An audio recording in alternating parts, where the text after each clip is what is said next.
Hello and welcome to the France 24 interview. Our guest today is the Prime Minister of Haiti, Laurent Lamothe. Mr. Prime Minister, thank you for being on the show. You're in the midst of a small European tour, Paris, Brussels, and you're to meet with the French Prime Minister Jean-Marc Ayrault in the coming days. And the objective is to make sure Haiti doesn't fall off the radar screen. We're 3.5 years after the terrible earthquakes that took the lives of some 250,000 people in your country. So the very first question is a simple one. Where is Haiti today, 3.5 years after this disaster? 3.5 years after the disaster, Haiti is a much better place. Haiti is doing better. Haiti has a lot more to do.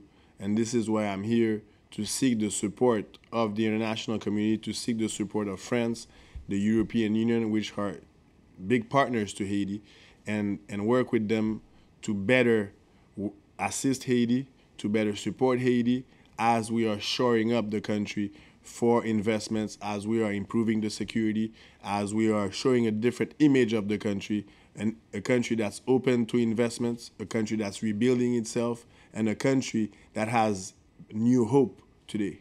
Right.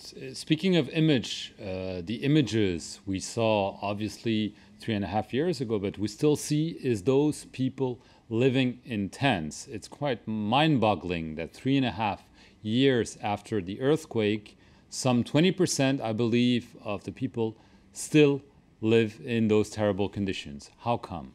Well, it's been an incredible effort to remove 80% of the people, 80% of 1.5 million people that were living under the tents with very little means and very little support. We managed to move 80%. So that was a gigantic step.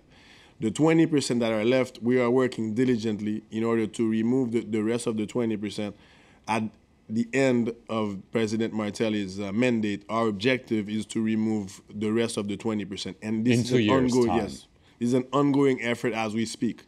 But there's something I don't quite understand. You're saying Haiti has done this tremendous effort with very little help. However, the international community pledged, I believe, some $9 billion of emergency support after the earthquake. That's a sizable sum. How can you say you didn't get a lot of support to help put these people back in decent houses and to school and rebuild roads? Well, the direct support to the government was only 1% of the amount pledged. In Haiti, as a country, received only 52%, which is half of the amount. And that half went to emergency relief, which was buying water, shelter, mattresses for the people, for the victims.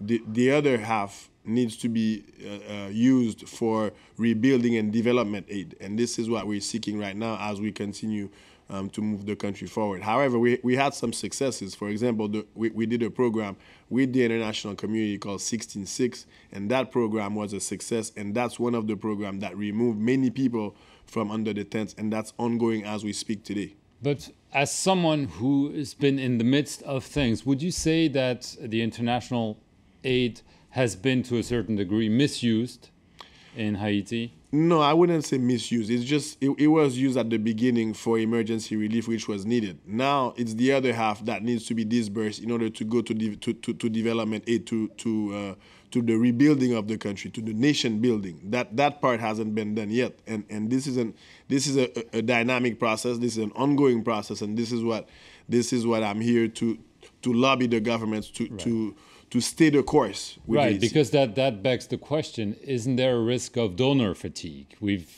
seen recently that Canada has announced that it would reduce its aid to Haiti. Aren't you afraid that other Western countries might say, well, we're in a difficult economic situation ourselves. Haiti, well, it's always going to be a problem. Why should we give money? Well, that's a very good question. And that's why we're here to work with the donors to stay the course. Because we want Haiti to be as successful as possible. Every international country wants it. We saw it after the earthquake. We saw the solidarity of the world after the earthquake. And now that Haiti is doing better, now is the time to keep supporting Haiti and not to pull back. That's the objective. There'll be a test very soon. I understand the European Union has to decide whether to grant 400 million euros to Haiti. There's supposed to be a vote on this. Are you confident you will get this money? Well, we've been working with the European Union representatives. We've had several meetings with them. So we're confident. We're building trust, not only at the European Union, but with all the governments and all the private sector. Our foreign direct investment has gone up by 20%, which was unheard of in Haitian history. We have companies, coming to Haiti. We have donor countries coming to Haiti and appreciating the effort that's being done. Not only in the front to reassure people that we're on the right track, but also we are very. We know very well that for Haiti to develop, it's going to happen through investments, not only with international assistance, because international assistance is there, for a temporary period. The long haul needs to be done with Haiti's reforming, with the reforms, reforming our legal system, reforming our tax system, inducing investment, encouraging investment to come. And that will carry, using the permanent revenues through natural resources, which is what we're doing.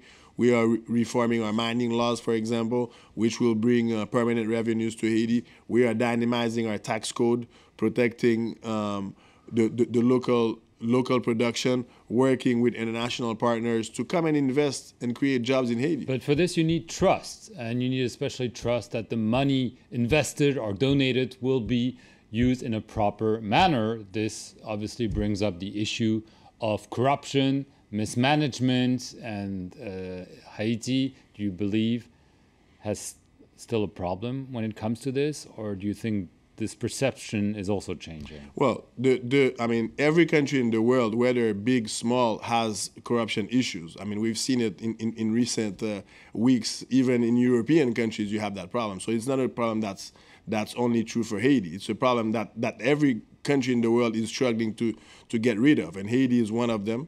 We are fighting and struggling to get rid of that problem. We've had 72 arrests in the past 6 months for corruption-related issues.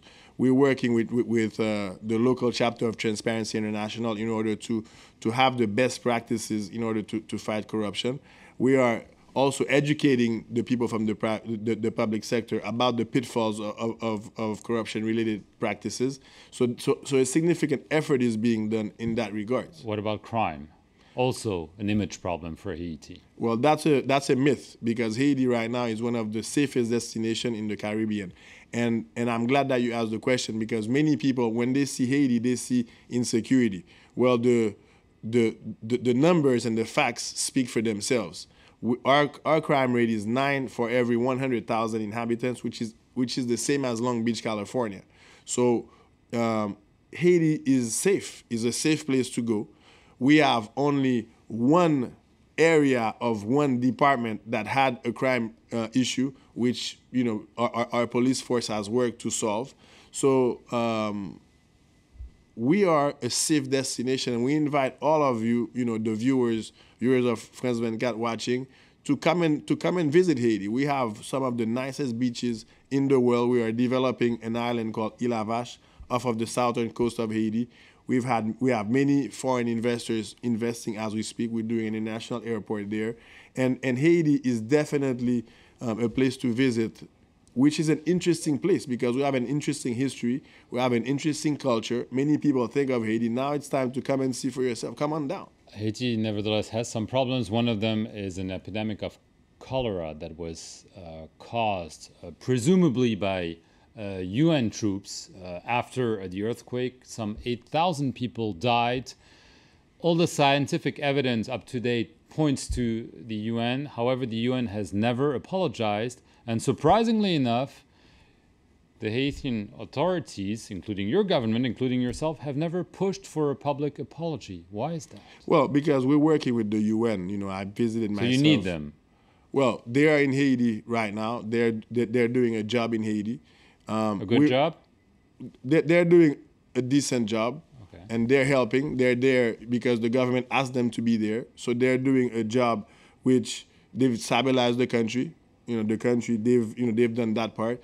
And of course, we have different ways of solving a problem. Our way to solving the problem is through direct dialogue, communication with them, talks with them in order to find the best solution to solve a difficult problem. There is a moral responsibility by the UN, which is obvious, and we're working on the ways and means in order to find the best solution out of a very difficult problem.